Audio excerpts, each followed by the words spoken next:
This podcast is powered by SCM Wealth Management. SCM Wealth Management, where your faith, your values, and your investments align.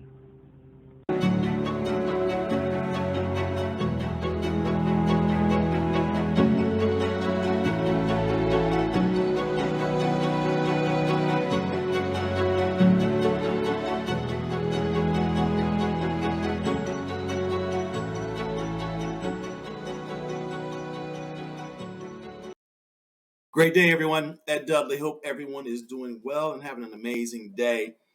Anytime I get to hang out with my co-host, it's an amazing day. I would call Garland beautiful, but he's not, so we'll just call Greer beautiful. Hey, Greer, Garland's looking pretty beautiful today. He got all dressed up for this one. He's got a tie on. I feel like he's choking. I am choking because I got COVID shirt. You see?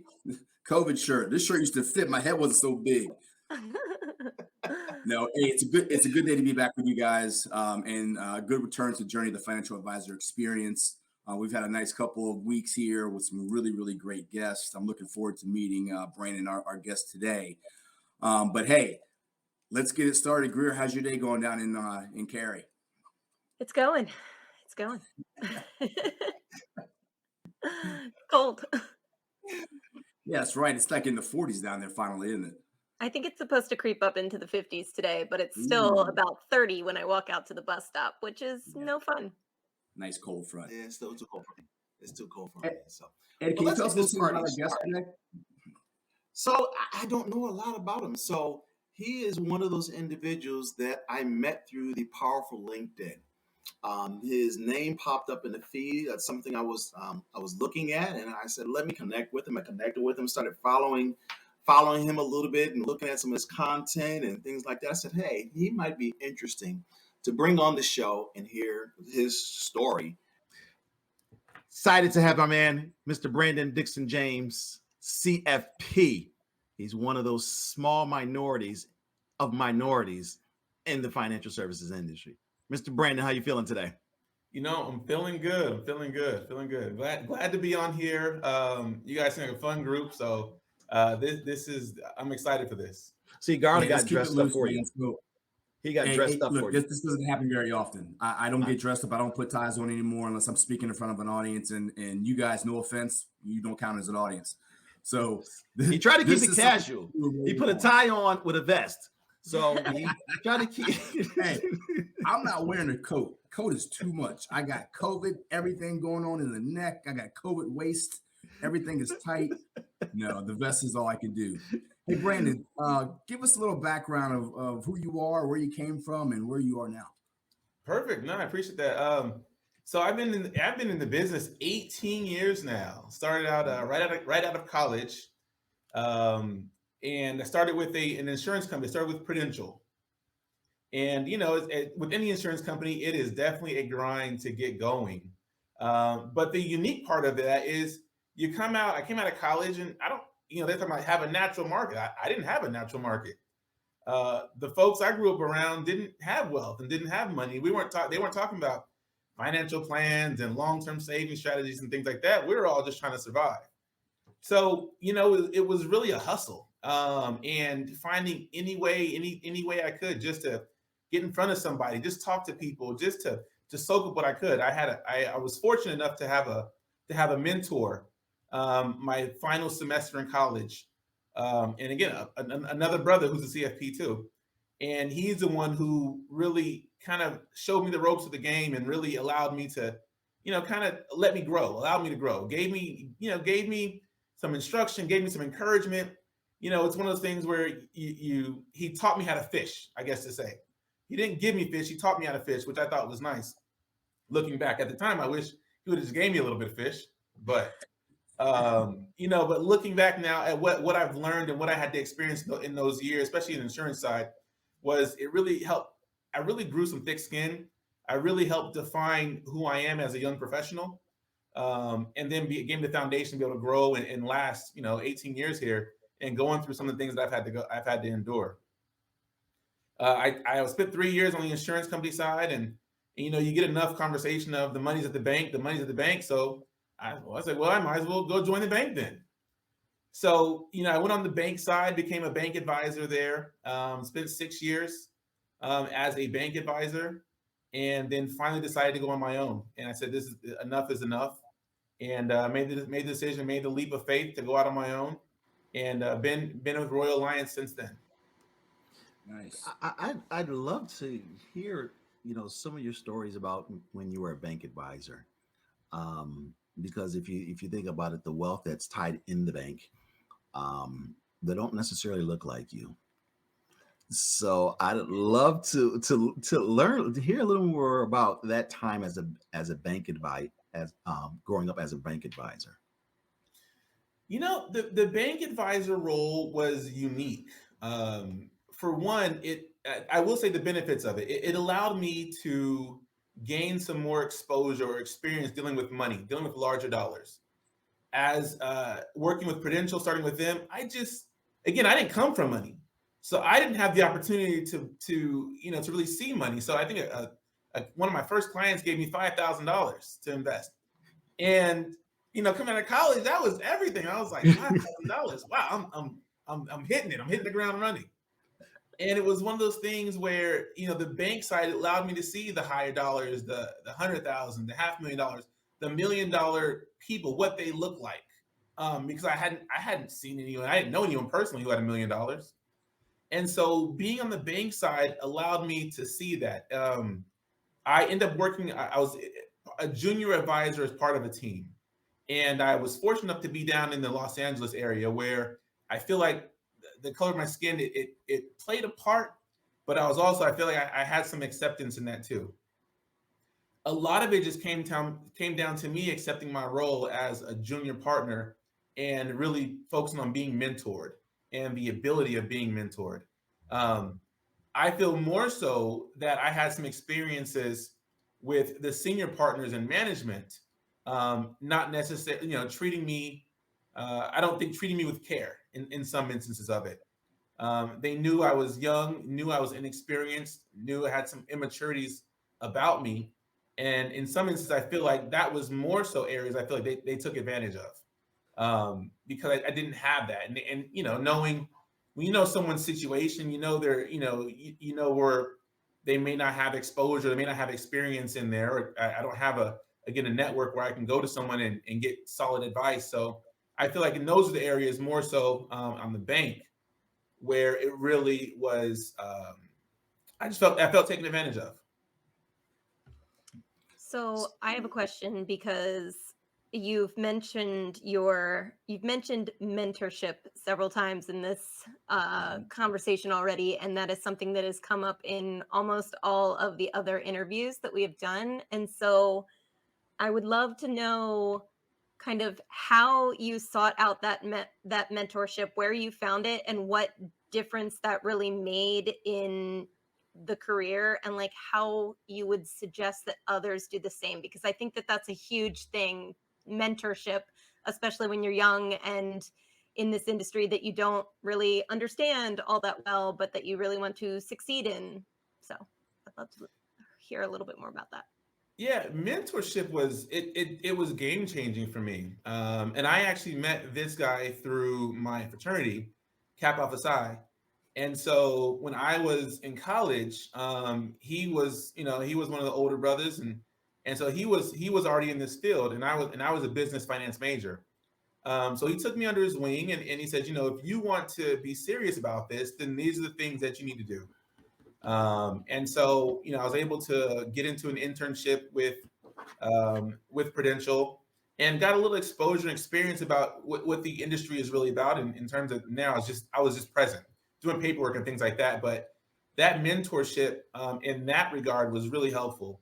Even when I started off in the industry, I mean, he gave me some pretty important advice. He said, you have 2 strikes against you. You're young and you're Black. Never give someone a 3rd strike.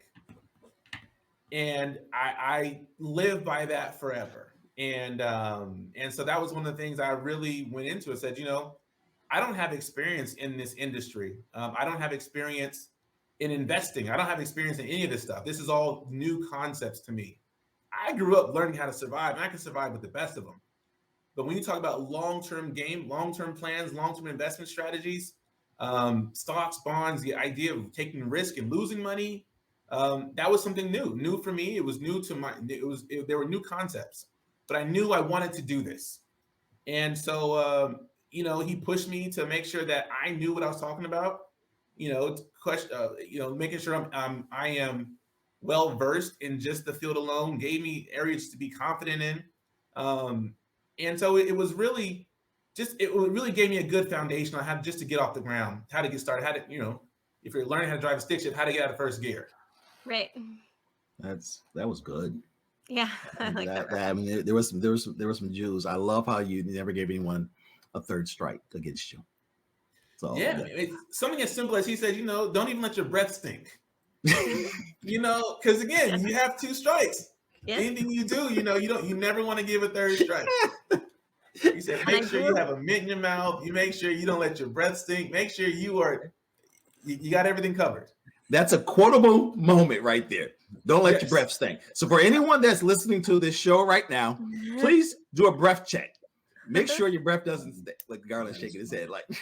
So I'd like to back up a little bit because you started talking about the team potentially taking advantage of you and things like that because you were young and experienced. Can you talk to us about the dynamics of what did that team look like? How did you become a member of the team? Did you seek them out or did they seek you out? And what were the dynamics like? So the team, I sought them out. I mean, I was looking to, I went to school in the Central Valley, center part of California, very ag heavy, so I went to school there. And then I ended up having the opportunity to either move to the Bay Area or move to the LA area. My first choice was the Bay Area. I was more familiar with it. I grew up closer to there. But I ended up getting the opportunity to go to the LA area. And so, the team was comprised of, 2 older white men and then myself. Management, everyone around there was older and white. And so it was just one of those areas where, coming in, I was a little dog. I was the little man. I was the understudy.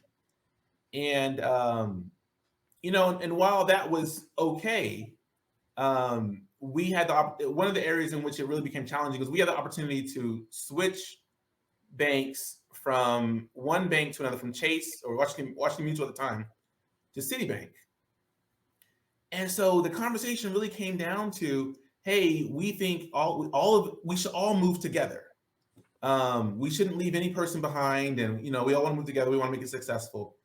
And, we'll all get this money to move over. Him being the senior advisor and the manager was his buddy. They were saying, hey, you move over and, he'll get the money. He'll disperse it down to you guys. Here's your salaries. You guys will make more money over there. It will be a great move for the team in itself. And so I held out to probably the 9th inning. I was like, I don't know about this move. It doesn't sound, there's a lot of turmoil going on. The financial services, the industry right now is crashing. And so finally, again, I just felt like I gave into pressure. It was just one of those areas where, again, I was young and I was inexperienced. And I gave into pressure. And then they called me in after I said, okay, I'll do it.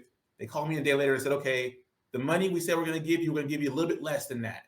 We just realized some things changed. We're going to give you a little less money. But we got to do this tomorrow still. So are you in? And again, being young, and I'll own that, I was just inexperienced. And inexperienced in negotiation, inexperienced in even just money being thrown at me. And they knew any number they gave me was more than what I already experienced or came from or had. And so that happened. I said, okay. And we went over there. I didn't get a commission check. Now, mind you, we were salary and commission. We went over there. He got his big check. He gave me a little morsel of it. And we went over there. And so then I didn't get a commission check for about 6 months. And the commission is what we ate off of at the end of the day. His salary is there. And so I'm sitting here telling him, I'm like, hey, wait a second. We made this move, but I haven't gotten my portion of everything. Oh, we're getting everything worked out. We got this coming. We got that coming. Don't worry about it. You'll be fine. I'll take care of you. And so it was like I remember it was around the holiday season. It was the biggest slap in my face. So he said, "Hey, here's a little Christmas. And mind you, he's not my boss, but he's like, hey, I feel bad. What's going on? Here's an envelope. It was, I think, $300 in ones." And I looked at him. I'm like, what can I do with this? He gave you $300 in $1 bills. It was $100 bills. $100 bills. Okay, that makes me feel a little better. I was gonna say, like, he's trying to send you to the club. I mean, I know, right? Hold on. I feel a little better. You know where to go with this. But I just couldn't believe, again, we were making six figures plus. And so just to give me $300 was kind of like, wait, that's felt a little insulting, quite insulting actually. But that was just the level. It really shown me the level at which they really valued me at that point. And it also was the level at which I allowed myself to be a part of. And so that was one of those areas where, again, you felt like I felt like a fish swimming with sharks. That was a lesson learned of how that network works. And they're going to use what they're going to use to get by or to continue moving forward. Let me ask you this question, Brandon. How many years were you with that particular group?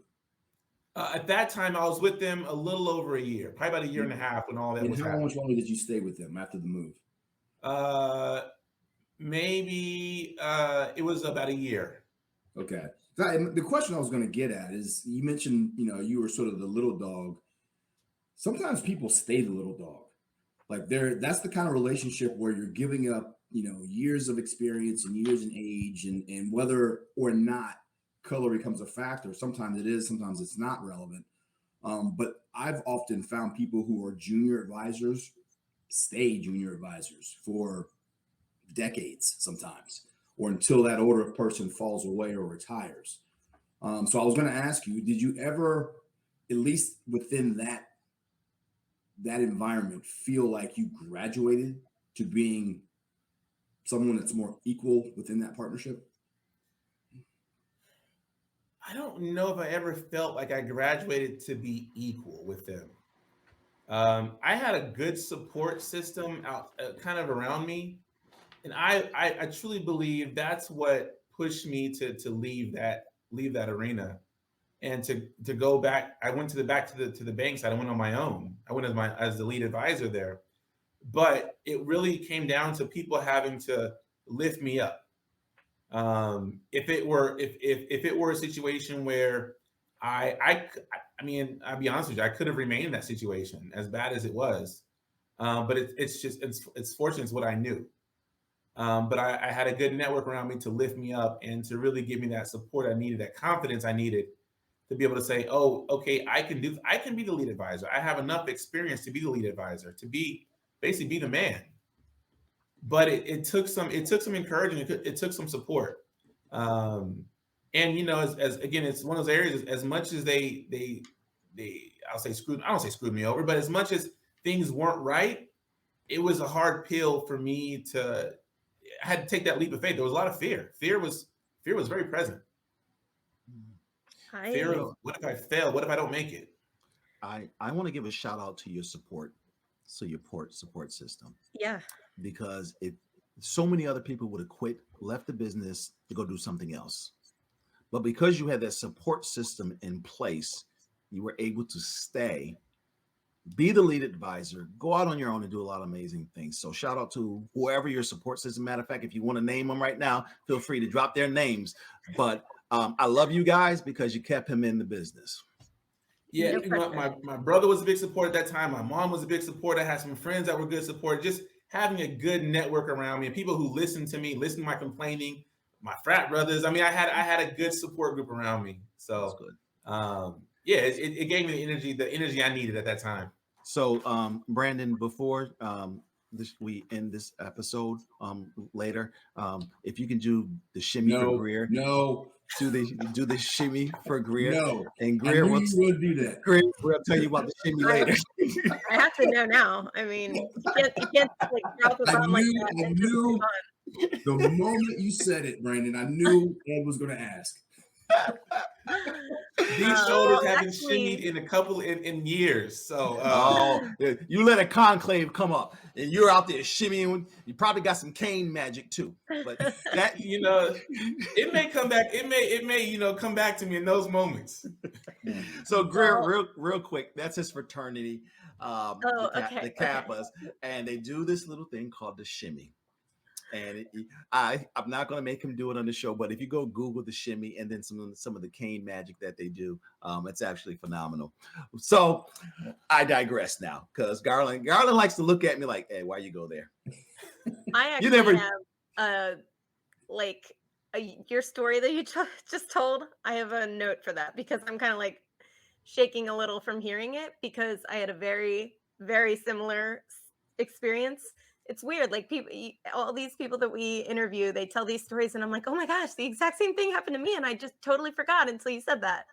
The first time that I went through a transition with an advisor that I was working with, you know, he promised me the world. He said, "Oh, we're gonna go ahead and we're gonna transition together. We're gonna go work for this new company. I'm gonna get this giant check. I'm gonna get you a bump up in your salary, and I'm gonna get you a bonus." And so I was like, "Great, whatever. I don't. Let's go. Let's do this." And the night before the transition, he was like, "Okay, here's what's gonna happen. I could not get the salary bump. One or the other. He's like, I either couldn't get the chunk of money approved or I couldn't get the salary bump improved, but you're still going to be making more than you were." And so I literally had to sit there with, I was working for only him. And so I couldn't really stay where I was. There wasn't a job for me. And this new job that I thought I was going to be making a significant more amount of money, which still wasn't a lot compared to what I was making, thinking that I was actually going to be like making a livable wage and be able to afford where I was living. And then he told me essentially that I was going to be expecting $15,000 to $20,000 less per year than what was promised, as someone not making very much to begin with. I was pressured into making that decision within a few hours, and I had basically no choice. So yeah, I remember that happening, and then I also remember when we went to the new office, because I had no idea what he was getting in the deal. I didn't understand any of that. I didn't understand the grid and how that worked. But we went to the new office.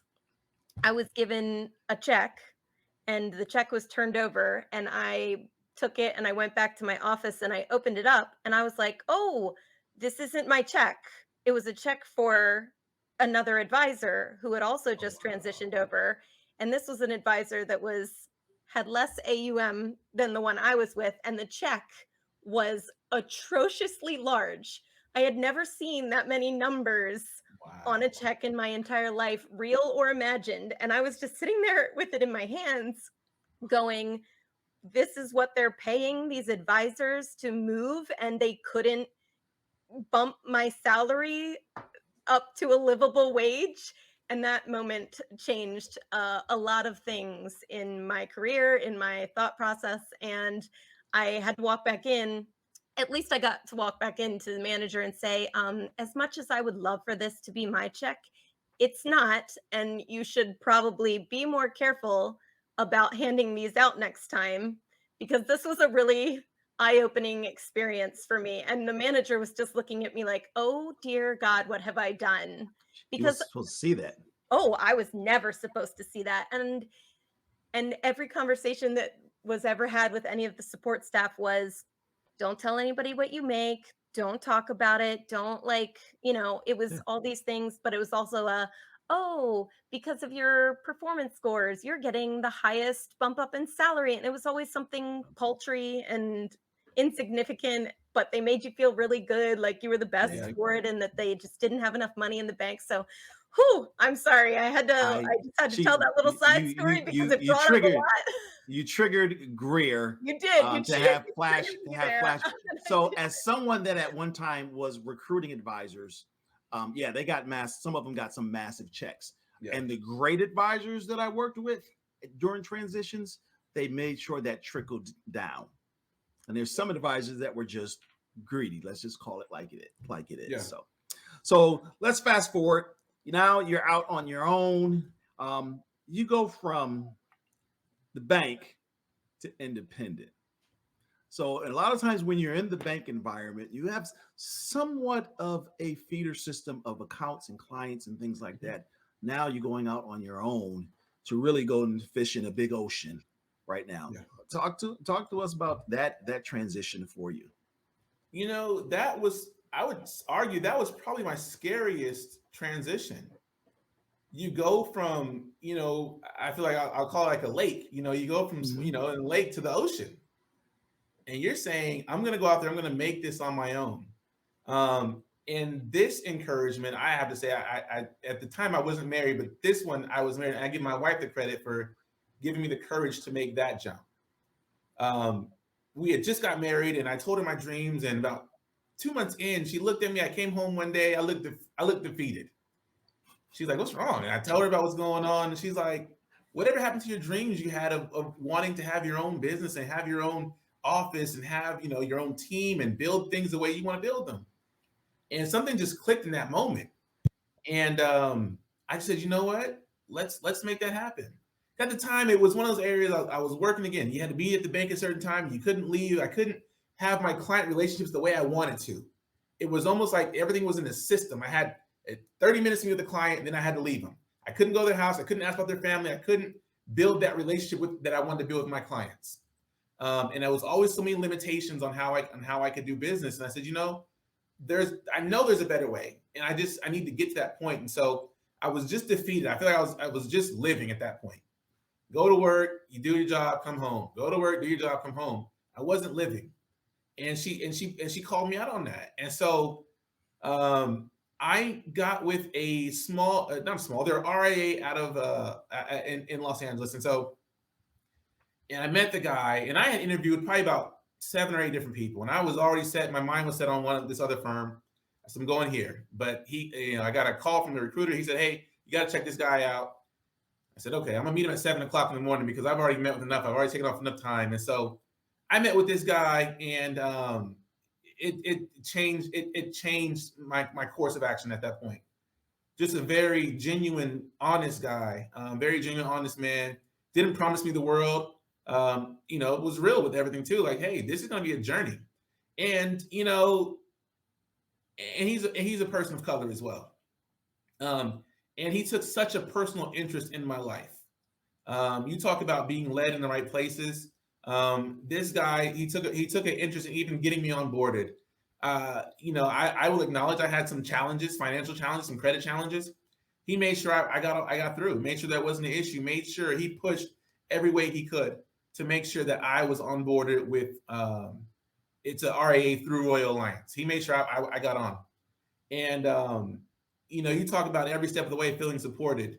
He has, when you talk about having that, when someone has that interest in your life, no matter what's going on, he has supported me all along the way.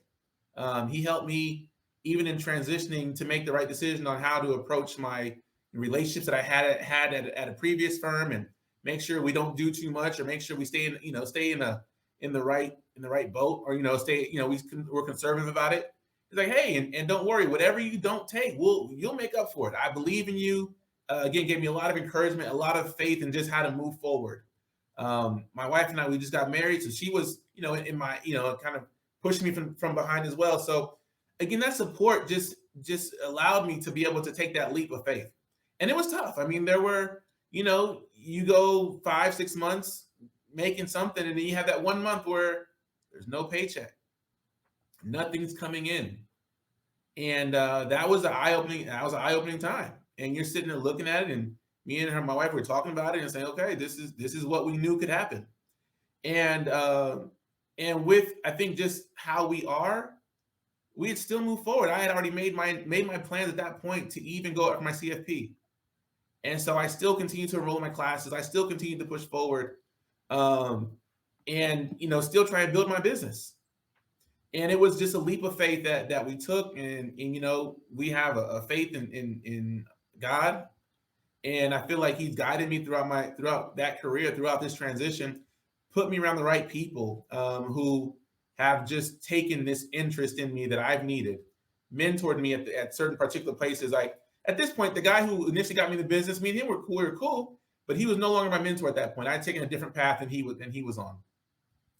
But coming on independent with Royal Alliance and this RA out of LA, this guy took me under his wing. He made sure that I was taken care of.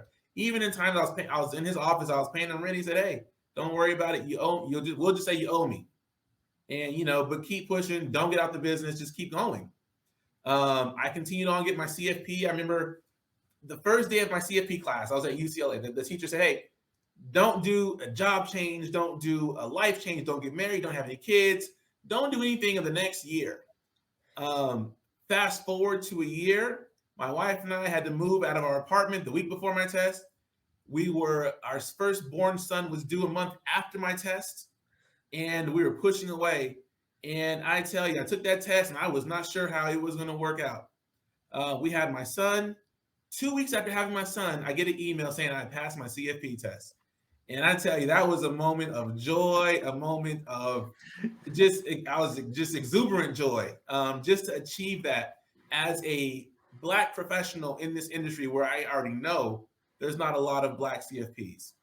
And we're so underrepresented in that. So it really meant a lot to me to be able to achieve that, to be at that place, to be able to say, I can get this mark as a young Black professional. And that's, to me, that was, again, just something I really want to achieve. Being a CFP doesn't mean you make more money. A lot of my clients say, "Great, that sounds good. What is it?"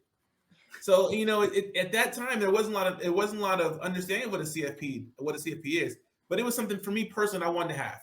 I knew the numbers. I knew how things did not look well within the industry, within I think African Americans, and so that was such a proud moment for me and even my family, and just to do what I felt they said couldn't be done, or at that point with all the challenges that were going to be there, it was just such an accomplishment. Well, first of all, congratulations on that, man, because I always throw this number out. I think it's 9% total minorities and women included. It's not a lot. So you divvy it up amongst Black folks, it's even smaller, obviously. I'll never forget. 1.8% Black. Yeah. I'll never forget going to a symposium at a major wirehouse firm that I will not name with 17,000 associates and 150, 160, 170 people showed up to be the representation for African Americans for the entire firm. It was flabbergasting. Let me ask you this question, Brandon. So Ed and I always talk about how we knew nothing about this business until we were in the business. Literally, we had no plan to be in the financial services industry. I think Greer was in the same boat. We just kind of happened, like fell into the play. I know Greer's story. She interviewed for a bunch of nonsense jobs, and finally someone said, "Hey, do this. You make a little bit more money." I was kind of in the same boat.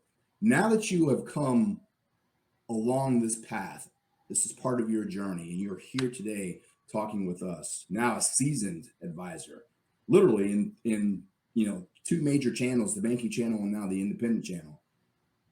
What's the best approach to reach back to these kids that are coming out of school now? What's the best approach to maybe reach even further back for the kids maybe coming out of high school, to talk with them about what this industry can offer? And what message would you send to them about the future of how we are looked upon in this industry? And we, as in these brown skinned and female people. I think that's a great question. And one of the things that I have been doing myself is educating people on this career field. I've done several financial literacy programs for high schoolers. And it's just one of those areas where I don't think people even, and I could be wrong, but I don't think a lot of people know this industry exists. They don't know the opportunities in this industry. You're not wrong. They don't know. Yeah. And so that's one of the areas, just letting people know there's opportunity in this industry. There's again, everyone talks about being a doctor, a lawyer, an engineer, a professor, an accountant. But this industry itself doesn't have the notoriety of those professions, but has the income potential to be along those lines. Has the lifestyle that can be provided, but unfortunately doesn't have just the notoriety that those other professions have, or the respect level those professions have. And I think a lot of it, I think that part of that's an industry issue itself. But I think more specifically when it comes to people of color and minorities, I just don't think they're even aware of the opportunity that can be within this field. I think people, I just think overall there hasn't, again, a lot of us don't come from talking about investments, I don't know, a lot of my friends, Black friends, don't say, hey, when I was a kid, my financial planner told my parents about putting money away for my college fund.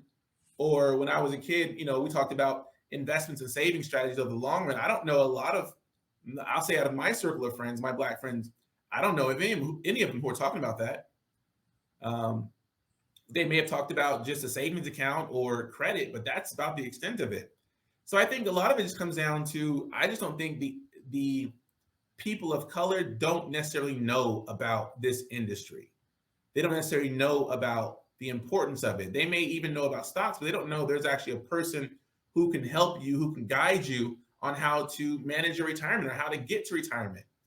I just think there's a lack of awareness in our communities regarding this industry. So what I've done, I partner with local organizations in town. So again, the sororities and some fraternities, and we're also part of like the Jack and Jill group as well. So I partner with these organizations to where we can help give some knowledge to the younger communities, give some knowledge to the high schoolers, give some knowledge just to the community in general. I even think, and sadly enough, I think even adults aren't aware of this industry. Again, it's one of those areas where everyone talks about everything else, especially when it comes to respect level. And unfortunately, this industry is not one of those that's mentioned in those conversations. Well, I say it all the time. We just got here. We are literally first generation wealth after, literally centuries of not having anything at all. And we're just now arriving. And a lot of that newness, I think, is partially born out of sort of this lack of trust. I know we've had this conversation before, Ed, where sometimes Black advisors are in a quandary because they're fighting so hard to earn the trust of folks that don't look like them, while at the same time fighting to earn the trust of folks that do look like them, because there's a sort of a baked-in cultural mistrust that permeates amongst the African American community, and it's a shame. I wish we could do a little bit more to dispel some of the nonsense and the myths that are around that. And Brandon, you mentioned, God drives a lot of what you're doing in life. A lot of that's misconceptions around Bible and Scripture, and how we view and treat money relative to God. So there's a natural inclination to move away from it. I remember being taught in church that sort of rich was bad, and we were made to suffer. Don't be rich. Well, if you're told don't be rich, then okay, that's easy. It's easy not to be rich.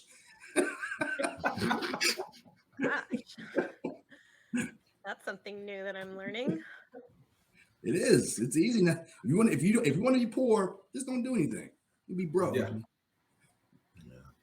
You hit that. You hit that right on the head. I mean, again, we always think we have to suffer.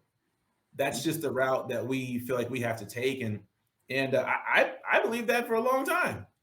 And to be honest with you, up until recently, just realizing I don't have to suffer. I'm not made to suffer. I feel like I've been made to be resilient and persevere. But some choices of suffering were my own, if I'm being honest. Sure. So it's just, again, it's just one of those areas where we are so unfamiliar with money. We are first generational wealth, I guess you call it.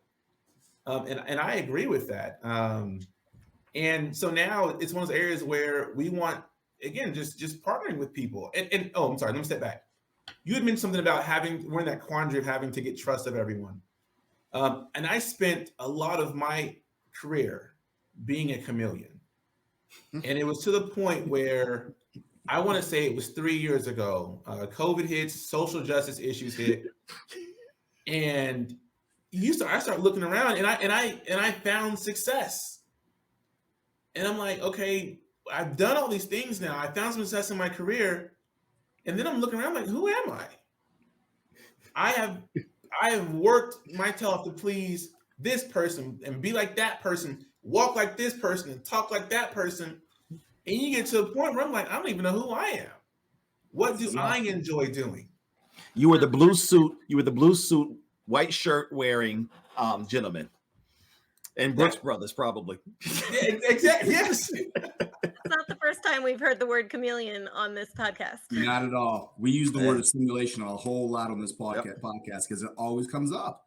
Yep. You know, and you just named it, man. It can be really tiring when you finally take a step back and you go, well, on Tuesday I was with this group.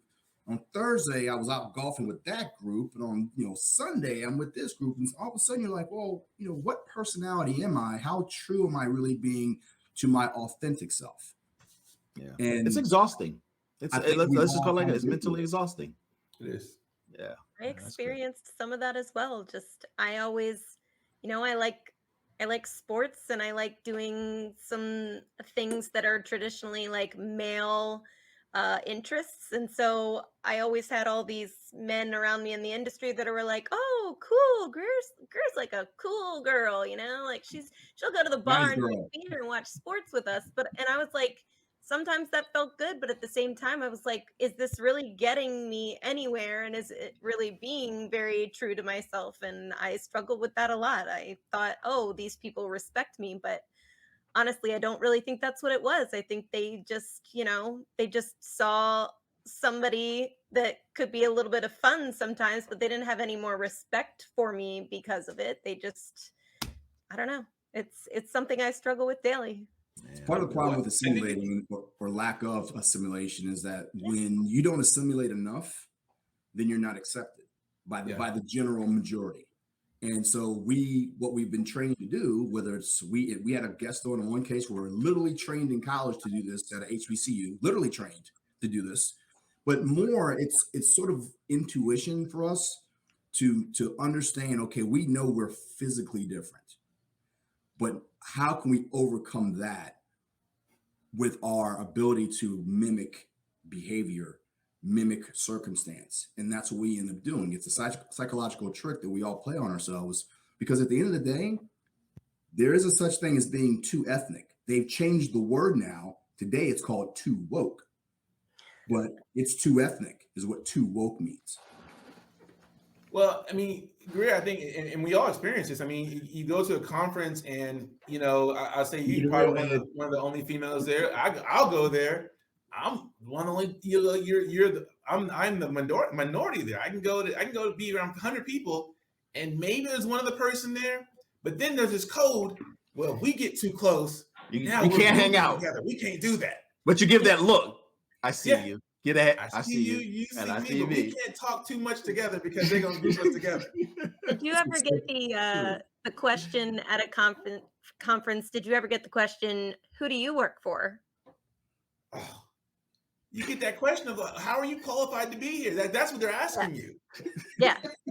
You don't ask a white man in a suit, "Who do you work for?" But you ask the woman in the room, "Who do you work for?" "Oh, you must be." And yeah, sure, I was support staff, but that doesn't mean that you have to immediately assume that, it's yeah. I bought a business. So the office I'm in now, I bought their practice. Two guys, I bought their practice, and they had an older assistant. And one of the guys was here, and I was changing the flooring in the office. The guy comes in, construction work comes in, and immediately surpasses me. Goes to the older white guy. "Hey, what are you looking for? What do you want to do?" Goes to the older assistant. It's like, "Hey, okay, well, he's not in charge. You must be in charge. What are you looking to do?" And everyone kept pointing down the line to me. Yeah. And finally he gets to me, and I'm thinking to myself, I'm like, so you came in assuming that there was no way in the world that I could be the person in charge here who's making this decision. Yep. Yeah. And these are things we just have that you become almost accustomed to. Yeah. And almost just like that's just what it is. And so now I feel like I've taken all that, and I have a chip on my shoulder. And the chip on my shoulder is that I want to level the playing field. I want to do all I can to level the playing field. I believe everyone deserves these opportunities in the financial services industry. I believe we all deserve these opportunities. I don't believe anyone should be looked upon and then immediately disqualified from this position. I have been fortunate enough to become a successful for me. And then it opened my eyes. When I found success, I opened my eyes and I said, how long have I been this chameleon and been accepting of how people treat me? And it's a lot of my career. And it finally got to the point I said, no, I'm going to be who I am. If clients don't like it, so be it. If a partner or the RA doesn't like it, so be it. But I'm going to be me, and I'm going to walk in. I'm going to walk in what I'm called to walk in. I'm going to be the fullness of who I am. And I have felt very liberated from that. Brother, I hear you throwing a few scriptures in there. Preach, man, preach. Yeah, so I'm about to give you an offering. So that was next. So what, because, we want to be respectful of everybody's time.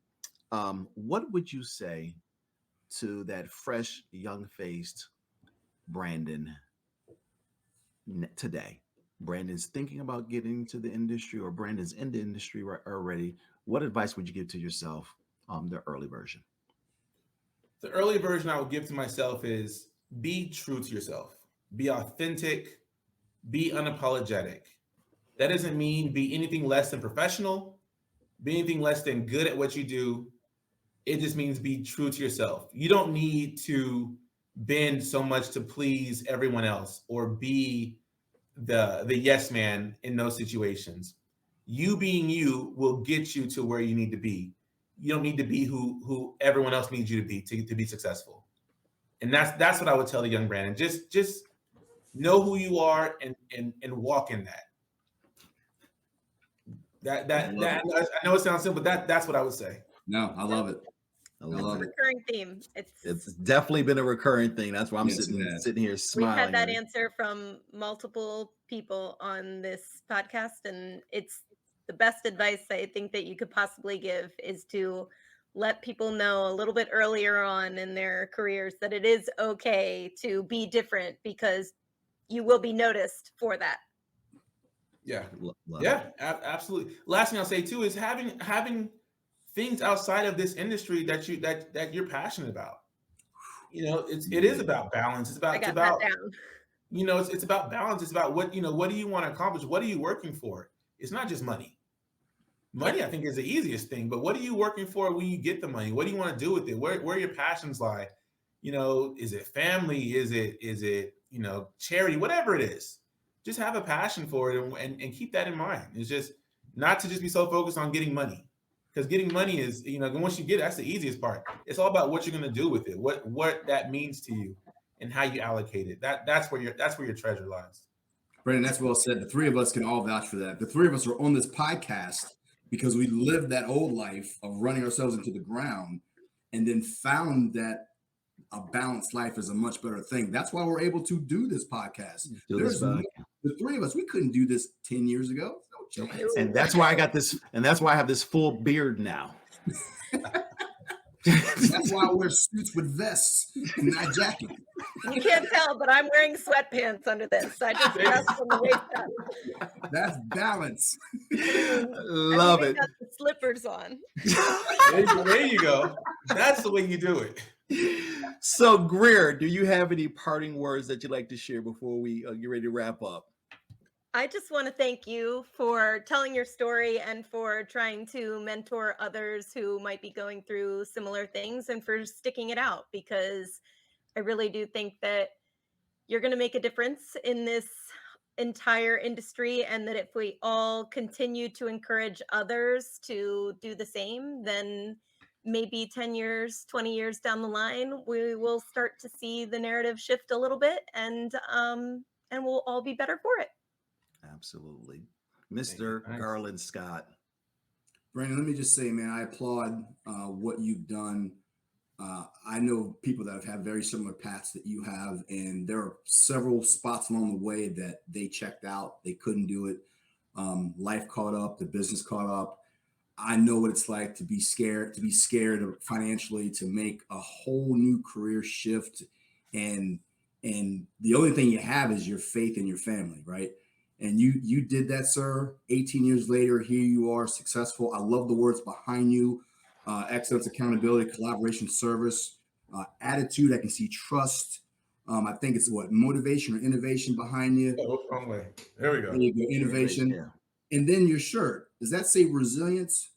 Yeah, Resilient Wealth Management. That's my firm. That's a perfect name for the firm, brother. So you've been resilient in your endeavors. You've kept your faith. You found who you are. You are your true, authentic self. Thank you so much for giving back to the community that you live in. Please keep doing that. We need a whole new, bigger generation of folks coming up behind us. Hopefully, we can all be mentors to those folks too. Yeah. And my brother, I would just simply say, you weren't weary in well doing. Keep doing what you're doing. I'm so proud of you. I'm so proud of the work that you've done. Thank you. Thank you for not giving up. Thank you for not quitting, because it could have been easy just to quit and go do something else. But you stayed in the business. You stayed there. You fought. You are a business owner in the financial services industry. Huge accomplishment. And do me one favor. When you talk to those people that were part of your support system, you tell them that I said thank you, because they didn't let you give up. So this has been another journey, the Financial Advisor Experience podcast, sharing the story and the journey of Mr. Brandon Dixon James. Thank you for tuning in. God bless. Everyone have a great day. Thank you, guys.